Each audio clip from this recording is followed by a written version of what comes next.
Hello बच्चों, स्वागत है आप सभी का एक और नई वीडियो में। आज हम करने जा रहे हैं सोशल साइंस की वर्कशीट नंबर 9 जो कि क्लास 10th की वर्कशीट है। और जो वर्कशीट है वो है 27 जुलाई 2021 की। आज की वर्कशीट का टॉपिक है एग्रीकल्चर। एग्रीकल्चर मतलब कृषि।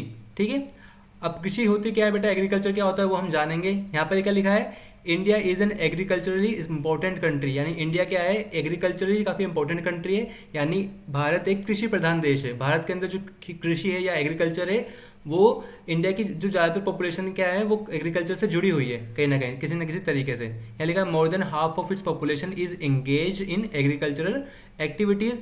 यानी आधे से ज़्यादा जो जनसंख्या है भारत की वो एग्रीकल्चरल एक्टिविटीज़ से जुड़ी हुई है, यानी कृषि से जुड़ी हुई है।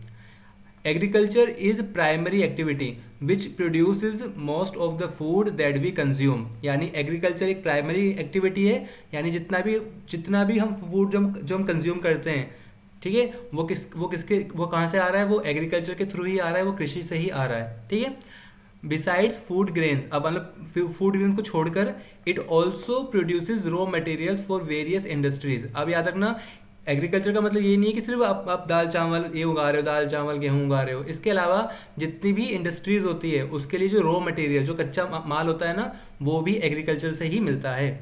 More over some agricultural products like tea, coffee, spices etc. are also exported। अब याद रखना, मतलब इंडस्ट्री के लिए कच्चा माल भी मिल गया, ठीक है, इसके अलावा हमें खाने के लिए फूड ग्रेन्स भी मिल गए। और जब एग्रीकल्चर ज़्यादा बड़े पैमाने पे होता है तो क्या होता है, उसका हम एक्सपोर्ट करते हैं। उस सामान को जो भी हमारी क्रॉप हुई है, जो भी फसल हमारी पैदा हुई है, उस क्रॉप्स को या उस प्रोडक्ट को हम क्या करते हैं, एक्सपोर्ट कर देते हैं बाहर दूसरी कंट्री में। ठीक है, सो यहाँ पे लिखा भी है टी, कॉफ़ी, स्पाइसेस। अब इंडिया के अंदर ये क्या है, काफ़ी बड़ी मात्रा में उत्पन्न होते हैं, इसलिए हम इसको एक्सपोर्ट भी करते हैं अदर कंट्री में। आगे देखते हैं क्या लिखा है। यहाँ पे लिया है हमें टाइप्स ऑफ फार्मिंग। ठीक है, यहाँ पर डिफरेंट टाइप्स ऑफ फार्मिंग हमें दे रखी है।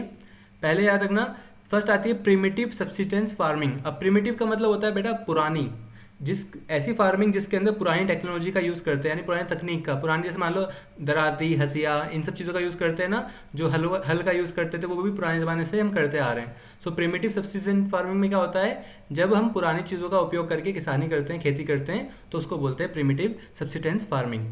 सेकेंड आता है बेटा इंटेंसिव सब्सिस्टेंस फार्मिंग। अब इंटेंसिव क्या होता है, जैसे कि देखो लोगों की जनसंख्या, मान लो किसी जगह पे जनसंख्या बढ़ रही है तो वहाँ पे फूड ग्रेन की काफ़ी कमी हो जाएगी। वहाँ पे खाने के लिए फूड ग्रेन चाहिए होगा, उनको अनाज चाहिए होगा, और अनाज को प्रोड्यूस करने के लिए उन्हें दी गई जगह पे, मतलब जितनी जगह उन पे है, जितनी लैंड उनके पास है, उसी लैंड पे उनको काफ़ी ज़्यादा अमाउंट में काफ़ी अच्छे तरीके से क्या खेती करनी पड़ेगी। इसी को बोलते हैं इंटेंसिव सब्सिस्टेंस फार्मिंग, जो कि ऐसी जगह पे होती है जहाँ पर पॉपुलेशन क्या हो, काफ़ी ज़्यादा हो। उसके बाद आता है प्लांटेशन। अब मान लो प्लांटेशन की बात करें तो प्लांटेशन जब जैसे मान लो टी, कॉफ़ी, स्पाइसेस, इनके क्या होते हैं, प्लांटेशन होते हैं। ये क्या करते हैं, ये कच्चे माल की तरह यूज़ होते हैं किसी दूसरी इंडस्ट्री में। तो यार प्लांटेशन क्या होता है, जब एक ही तरह के पौधे या एक ही तरह के प्लांट्स को बड़े अमाउंट में लगाया जाता है ना, लार्ज स्केल पे लगाया जाता है, तो उसी को बोलते हैं हम प्लांटेशन। इसके आगे देखते हैं कमर्शियल फार्मिंग। अब कमर्शियल मतलब जब हम बिल्कुल पैसे के लिए फार्मिंग करें, मतलब एक बड़े पैमाने पर फार्मिंग करते हैं जिसके अंदर मतलब हमें ट्रैक्टर, मशीनों का यूज़ करते हैं। इसके अलावा पेस्टिसाइड्स हो गया, हर्बिसाइड्स हो गया, अलग अलग केमिकल्स का यूज़ करते हैं ताकि एक जो हमारी जो क्रॉप प्रोड्यूस हो वो बहुत अच्छी क्वालिटी की हो। इसके अलावा हम इसके अंदर हाई यील्डिंग वैरायटी के सीड्स को भी हम यूज़ करते हैं, जैसे मान लो वीट और राइस के जो ऐसे सीड्स का यूज़ किया जाता है जो ज़्यादा से ज़्यादा अमाउंट में क्या करे, हमें फसल उगा के दे। ठीक है, तो आगे देखते हैं यहाँ पे आगे क्या दे रखा है। यहाँ पे हमें हर एक टाइप की फार्मिंग के बारे में डिटेल में समझाया हुआ है। सबसे पहले पढ़ेंगे हम प्रिमिटिव सब्सिस्टेंस फार्मिंग के बारे में। सो प्रिमिटिव सब्सिस्टेंस फार्मिंग में यहाँ लिखा है this type of farming is still practised in few pockets of India. यानी इस टाइप की फार्मिंग अभी भी भारत के कुछ हिस्सों में होती है। Primitive subsistence agriculture is practised on small patches of land with the help of primitive tools like dao, digging sticks and family community labor। यानी कि ये जो मतलब प्रिमिटिव फार्मिंग होती है बेटा, ये कुछ हिस्सों में होती है, और इस फार्मिंग के अंदर क्या होता है, जो घर के लोग ही होते हैं, मतलब जो घर के फैमिली मेम्बर्स ही होते हैं, वही खेती बाड़ी करते हैं, और वो जो प्रिमिटिव टूल्स होते हैं, पुराने टूल्स होते हैं, उन्हीं का यूज़ करके वो खेती बाड़ी करते हैं।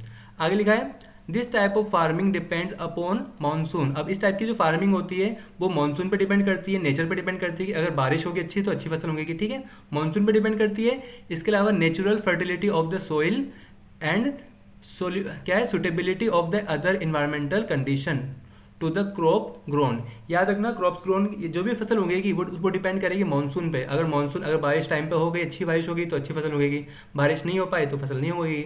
इसके अलावा नेचुरल फर्टिलिटी की हम बात करें बेटा, तो मान लो एक जगह है, एक लैंड है, अब उस जगह की फर्टिलिटी ज़्यादा है। फर्टिलिटी ज़्यादा का होने का मतलब है कि वहाँ पे ज़्यादा अमाउंट में ज़्यादा अच्छी क्वालिटी के बीज, मतलब ज़्यादा अच्छी क्वालिटी की क्रॉप उग सकेगी। ठीक है, तो नेचुरल फर्टिलिटी पे डिपेंड करती है, क्योंकि इसके अंदर कोई भी पेस्टिसाइड या कोई भी केमिकल का यूज़ हम नहीं करते। ठीक है, इसके अलावा अदर इन्वायरमेंट कंडीशन की बात करें तो मान लो कभी अगर मान लो इन्वायरमेंट हार्श हो गया, मान लो कभी कभी मान लो बहुत ज़्यादा ठंड पड़ गई, कहीं पे कहीं ज़्यादा गर्मी पड़ गई, तो उससे भी इस क्रॉप पे क्या होता है, फ़र्क पड़ता है। लिखा है it is a slash and burn agriculture. अब स्लैश एंड बर्न आपको पता है ना, स्लैश मतलब क्या होता है, एक बड़े सी जगह को काटा जाता है और काट के उस जगह को जला देते हैं, फिर क्या होता है वो जगह क्या हो जाती है, खेती करने के लायक बन जाती है। अब जब वो बन जाती है तो उस पर खेती करते हैं। तो यहाँ लिखा है, आगे समझा भी रखा है, लिखा है कि farmers clear a page of land and produce cereals and other food crops to sustain their family, यानी अपनी फैमिली की ज़रूरत को पूरा करने के लिए जो किसान हैं वो फसल उगाते हैं। When the soil fertility decreases, अब मान लो एक ही जगह पे उन्होंने फसल उगाई और उनकी जो सोइल की फर्टिलिटी है वो डिक्रीज हो गई, कम हो गई, तो ऐसे में क्या होता है, the farmer shift and clear a fresh patch of land for cultivation. तो फार्मर क्या करता है, उस जगह को छोड़कर, मान लो उसने यहाँ पे फसल उगाई थी और यहाँ की फर्टिलिटी कम हो गई, तो वो वहाँ को छोड़कर नई जगह को क्लियर करता है और फिर वहाँ पे फसल उगाना स्टार्ट करता है। जब वहाँ पे फसल उगाएगा तो कुछ दिनों बाद क्या होगी, यहाँ पे प्लांट लग जाएंगे और यहाँ पे दोबारा से ये जो लैंड की फर्टिलिटी है वो बढ़ जाएगी अपने आप ही, तो फिर दोबारा से ये जो लैंड है वो दोबारा से कल्टीवेशन के लिए रेडी हो जाएगी। ठीक है, आगे देखते हैं, यहाँ पे लिखा है इंटेंसिव सब्सिस्टेंस फार्मिंग के बारे में बताया गया है। प्रिमिटिव का मतलब यही है कि पुरानी फार्मिंग। ठीक है, अब हम पढ़ेंगे इंटेंसिव सब्सिस्टेंस फार्मिंग। इसमें लिखा है this type of farming is practised in areas where there is a high pressure on land due to the population. यानी ये जो इंटेंसिव सब्सिस्टेंस फार्मिंग होती है बेटा, ये ऐसी जगह पे होती है जहाँ पे पॉपुलेशन ज़्यादा होती है। अब देखो पॉपुलेशन ज़्यादा होगी तो उनकी जो नीड होगी फूड ग्रेन्स की वो भी ज़्यादा होगी, उनको ज़्यादा अमाउंट में फूड ग्रेन चाहिए होंगे। ठीक है, अपनी भूख मिटाने के लिए। तो ऐसे में क्या होती है, वहाँ पे इंटेंसिव सब्सिस्टेंस फार्मिंग की जाती है। यहाँ लिखा है it is labour intensive farming where high doses of biochemical inputs and irrigation are used for obtaining higher production. यानी इसके अंदर देखो लेबर का यूज़ तो होता ही है, मजदूरों का यूज़ होगा। इसके अलावा यहाँ पर जो बायोकेमिकल्स होते हैं, जैसे जो हम केमिकल डालते हैं, यूज़ करते हैं, मतलब उसके लिए फर्टिलाइजर हो गया, पेस्टिसाइड्स हो गया खेतों के अंदर, उसका भी काफ़ी ज़्यादा यूज़ किया जाता है। और इरीगेशन के लिए यानी सिंचाई के लिए क्या होता है, कई सारे मतलब हमें इनपुट्स देने पड़ते हैं। जैसे मान लो हमें सिंचाई के लिए हमें जब कुएं नहर और जो नदी है वो तो कॉमन है ही, इसके अलावा ट्यूबवेल हो गई, ठीक है, इसके अलावा बोरवेल हो गई, उनका भी यूज़ किया जाता है इरिगेशन के लिए। सो इंटेंसिव सब्सिस्टेंस फार्मिंग में हम क्या लेबर का यूज़ करते हैं, बायोकेमिकल्स का यूज़ करते हैं और इरिगेशन के लिए न्यू टेक्नोलॉजी का यूज़ करते हैं। उसके बाद आगे देखते हैं बेटा, आगे लिखा है कमर्शियल फार्मिंग। अब कमर्शियल फार्मिंग क्या होती है, लिखा है the main characteristics of this type of farming is the use of higher doses of modern inputs. ठीक है, for example high yielding variety seeds. याद रखना ये जो याद इसमें एक बहुत इंपॉर्टेंट बात ये है कि कमर्शियल फार्मिंग क्या होती है, एक बड़े पैमाने पर होती है, एक बड़े लेवल पे होती है। इसके अंदर क्या होता है, जो काफ़ी ज़्यादा लेबर भी लगते हैं, काफ़ी ज़्यादा मशीनरी भी लगती है, और जो जितने भी सीड्स जो बोते हैं वो काफ़ी हाई वेराइटी होते हैं। हाई यील्डिंग वेराइटी का मतलब होता है जो कि ज़्यादा अमाउंट में मतलब जो क्रॉप को मतलब प्रोड्यूस करते हैं। यहाँ पे केमिकल फर्टिलाइजर का यूज़ किया जाता है, इनके अंदर इंसेक्टिसाइड्स का यूज़ किया जाता है, पेस्टिसाइड्स का यूज़ किया जाता है।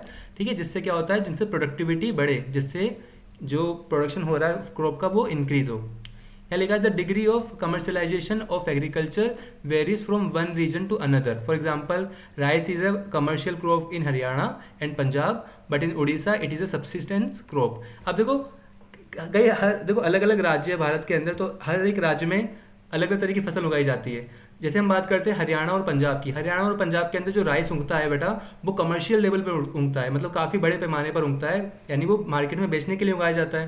पर जब हम बात करते हैं उड़ीसा की, तो उड़ीसा के अंदर जो राइस उगाया जाता है वो सिर्फ सब्सिस्टेंस लेवल पे उगाया जाता है। सब्सिस्टेंस का मतलब होता है सिर्फ और सिर्फ घर मतलब अपनी नीड को पूरा करने के लिए, अपनी भूख को मिटाने के लिए वो फसल उगाई जाती है वहाँ पे। ठीक है, जो यहाँ पे अगला दे रखा है जो फार्मिंग का टाइप है वो है प्लांटेशन। प्लांटेशन की यहाँ पे डेफिनेशन लिखी बेटा, plantation is also type of commercial farming. In this type of farming a single crop is grown on a large area. यानी देखो प्लांटेशन भी एक तरह की कमर्शियल फार्मिंग ही होती है। इसके अंदर क्या होता है, एक सिंगल टाइप की क्रॉप को बड़े एरिया पे उगाया जाता है और plantation cover large tract of land using capital intensive inputs with the help of migrant labourers. ठीक है, अब इसके अंदर देखो पैसे तो बहुत लगते हैं क्योंकि इतने बड़ी जगह पे आपको फसल उगानी है सेम क्रॉप। ठीक है, तो आपको मतलब पैसे आपकी कैपिटल भी लगेगी प्लस आपको लेबर भी लगेंगे। तो यहाँ पे जो माइग्रेंट लेबर है, माइग्रेंट लेबर क्या होते हैं बेटा, जो दूसरे स्टेट से आते हैं काम करने के लिए।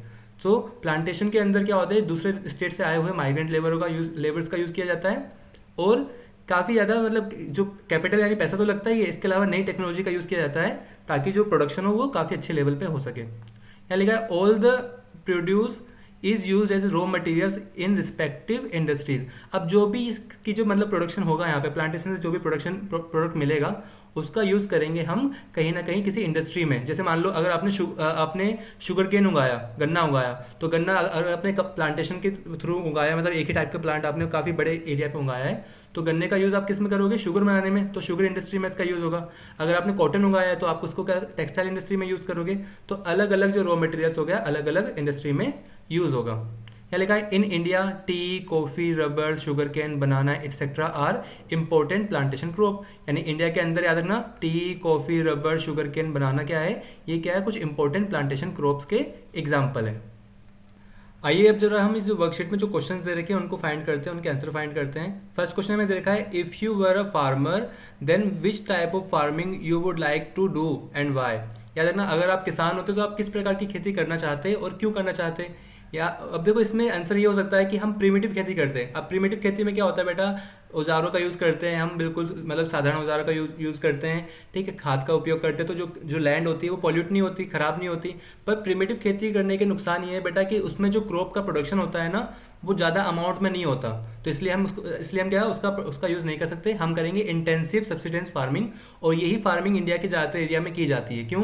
क्योंकि इंडिया में क्या है, जो लैंड है बेटा वो लिमिटेड है। जो फार्मर्स के पास ज़मीन होती है वो कम ज़मीन होती है। तो किसान क्या करता है, उसी ज़मीन का यूज़ करता है खेतीबाड़ी करने के लिए। अब जो मतलब एग्रीकल्चर के लिए यूज़ तो कर रहा है वो, अब कई बार जो किसान क्या करता है उसी एक ही ज़मीन के अंदर एक ही सीज़न में क्या करता है, दो अलग अलग फसल उगाता है। कई टाइप से क्या वो अपनी प्रोडक्शन को बढ़ाने की कोशिश करता है। तो हम क्या करेंगे, इसका जो आंसर होगा हम उसमें लिखेंगे कि अगर हम एक किसान होते तो हम इंटेंसिव सब्सिडेंस फार्मिंग का यूज़ करते हैं। उसके बेनिफिट्स लिख देने हमें। ठीक है, लिखना है if I were a farmer then I would like to do intensive subsidence farming. अब अगर इसके आपको मतलब बेनिफिट्स लिखने तो इसके बेनिफिट्स आप यहाँ से लिख सकते हैं। यहाँ लिख सकते हो, देखो the advantages of intensive farming are as follows. अब जो इंटेंसिव फार्मिंग होती है ना, जो सब्सिस्टेंस इंटेंसिव फार्मिंग होती है, उसके पहला जो एडवांटेज होता है वो ये होता है कि हाई क्रॉप यील्ड, जो यानी कि उससे जो क्रॉप मिलती है हमें उसकी जो क्वालिटी या उसकी जो क्वांटिटी होती है वो क्या होती है, काफ़ी ज़्यादा होती है।